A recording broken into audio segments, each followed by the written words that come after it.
What's this? I found Batman, a Protoss player, using the technology of an alien race. Ha! That sneaky little guy. Well, this should be interesting.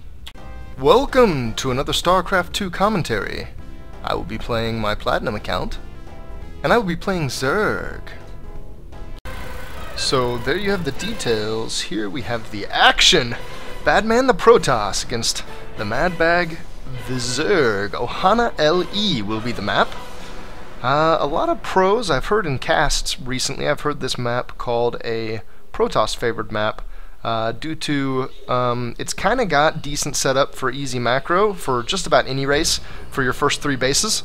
But once you have to push out beyond that, it gets kind of easy to split a player up. Now, I can't really speak to that game state, the 4-base game state, because I don't really get there very often. But also, Protoss favored because of all the cliffs that you can potentially hide proxies on. Both of those are pretty small, though, so whenever you speak in terms of advantage, the Blizzard maps are really pretty balanced. The game is pretty solidly balanced as well, way more so than just about any real-time strategy I've played. And I've played most, although I can't say that my experience is entirely genre-spanning. So the advantages, not so much so that I would be concerned about it. I like this map. Of course I play Protoss as my main, so it would make sense that I like this map. But if I like this map as Protoss, I reserve the right to like the map as Zerg as well. Even if I don't have the same reasons. I can just say it's a neat map. I'm gonna throw out my default greeting. We require more minerals. Give him an opportunity to have all the fun his heart desires. And I am likely going to go pool before hatchery. So in Zerg versus Protoss, it's very common for Protoss to want to expand immediately. It's very common for Protoss to want to go forge Nexus at their natural, to build cannons and stay safe, and macro as strong as most Zergs do.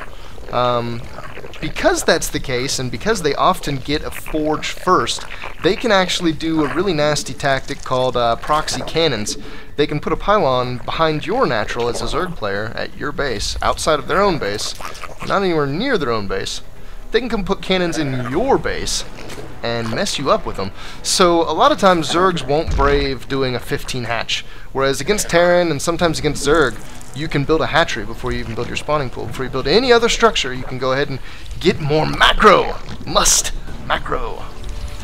So generally, because Protoss can do that really annoying, really early high pressure strategy using defenses in your base, using defenses offensively, you tend to see Zerg players get the spawning pool. Now you can use drones to try to block cannon rushing, and it's not incredibly difficult to pull it off using just drones and come out ahead. It is kind of risky, so a lot of times you'll see players just get the spawning pool just to be safe, and I'm going to subscribe to the most standard safe build because Zerg's not my main race. I'm going to try to stay safe with them, as opposed to when I'm Terran I do a lot of cheesy stuff, just because, I don't know, Terran just feels so synergistic with the cheesy stuff, banshees and all that.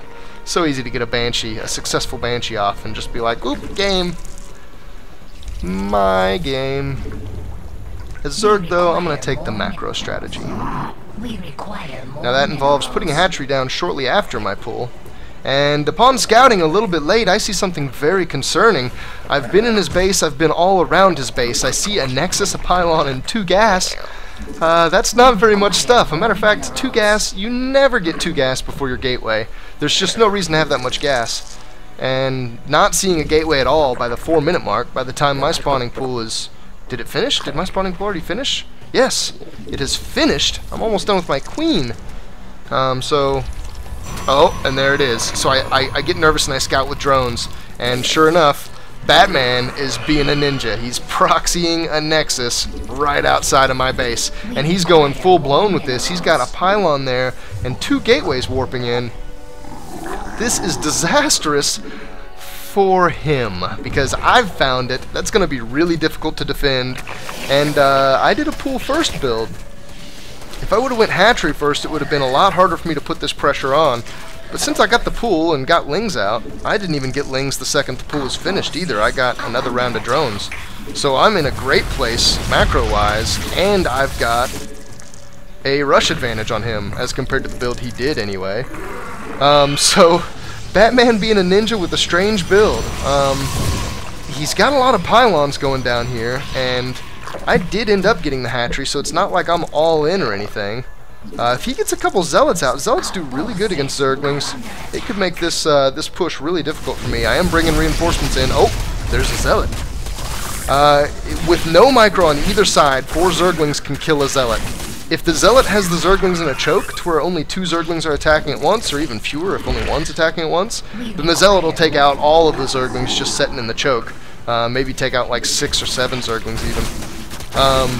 And then if the zealot's microed back, like you see him doing there, it just increases the number of zerglings they can take out by a few numbers. Now you can micro the zerglings too, but since they have such low hit points, it's really difficult to. So most of the time it's better just to focus on your macro like I've done here, and just keep getting more zerglings over there. Let your zerglings sit and pick away, and focus on getting more and more and more of them. Because better than microing well is just having a lot of stuff.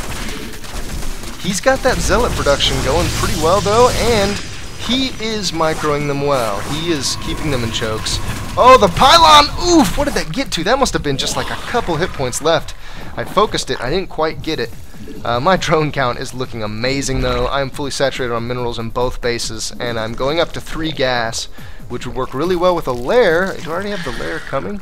No, I don't. There's the speed. Okay, so I'm going to do Zergling speed first. I agree with that. I don't necessarily need the lair yet. I was going to say I should add some roaches to this very soon, because roaches are really good against zealots. Roaches have just a little bit of a range, and they also have a very long attack delay. So it's really easy with roaches, because of their long attack delay, to get an attack off and then move them back a little ways and kite zealots. Keep zealots from sitting there and getting attacks off constantly, and still get all the attacks off you normally would. It makes his roaches really efficient against zealots. Now, it looks like I'm going for the counterattack. I actually like this play. I'm getting speed, so before long I'll be able to do stuff like this even more efficiently. But I've sent what I would say an expendable pack of Zerglings, what I would call an expendable pack of Zerglings, up to his main that I know is defenseless. If he bought both of his gateways down here at this proxy, this hidden base that he didn't hide very well, then he's not going to have gateways up in his main, so he's not going to be producing zealots up there. Now, he could have gotten cannons. That would have been pretty smart to get a forge and get cannons at both places, but I think I probably would have had the lings to overpower it. And now here I've slowed down his warp gate research. I've totally denied this base because he can't protect it. And in the meantime, I got up enough spine crawlers that I don't necessarily need these lings at home for defense. So I think I've put him back on a one-base situation. Now, since he's desperate, I would expect him to take a huge risk. So I've got a couple units patrolling around different parts of the map, and I think here in a second I put them on even better patrol patterns. Yeah, here you see me doing it right here. Patrol, patrol, patrol. And I grab another ling and say, patrol, patrol, patrol. Because I want to make sure that he doesn't get some nexus up somewhere else. And I want to leave those on patrol. Sadly, I think I left them in my hotkey group, and I think I messed that up in a second. But I have my roaches out now!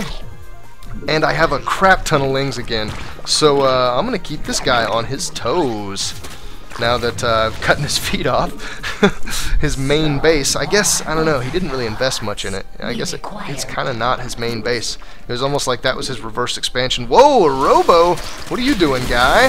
He's got a lot of sentries, too. No force fields, though. He decided to go for Guardian Shields. Guardian Shields don't help against the Zerglings, but they do help against the Roaches. However, the Zerglings occupied his time for long enough that the Roaches really did some nasty damage. Now, he's holding me off, but he is still on one base, and he's got that partial one base income, whereas I'm heavily saturated on 2. Getting a third now. Okay, the position has become indomitable. Looks like he's still going to put together a clutch defense on this push, but the momentum is swinging way too hard. I'm destroying way more than I'm losing. I killed some probes in that run. It looks like I'm spreading my saturation out because it's too heavy. It's too thick in certain places. And let the onslaught continue. Batman with the sneaky tactics, and here I am feeling like Bane. I won't give any spoilers, but it was a pretty good movie.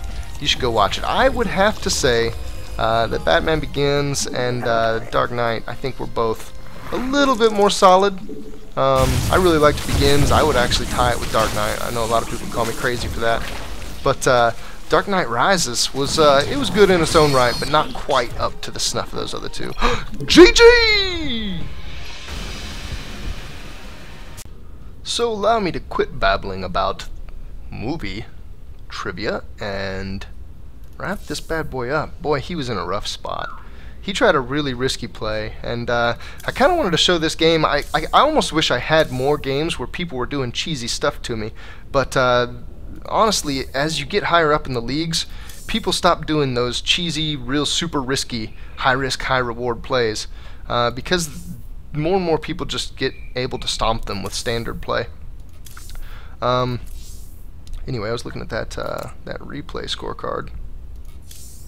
Not many people do this stuff, though. Batman didn't build production facilities or the forge to get the defenses up that I was talking about in the beginning of the game. Instead, he went straight for a nexus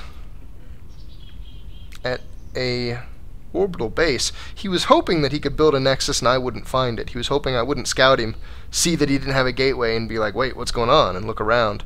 And if that would have happened, he could have got a nasty surprise on me. But instead, he took the risk. It did not pay off. I found his ninja expansion, and I pushed his poo in. Thanks for watching, guys. See ya.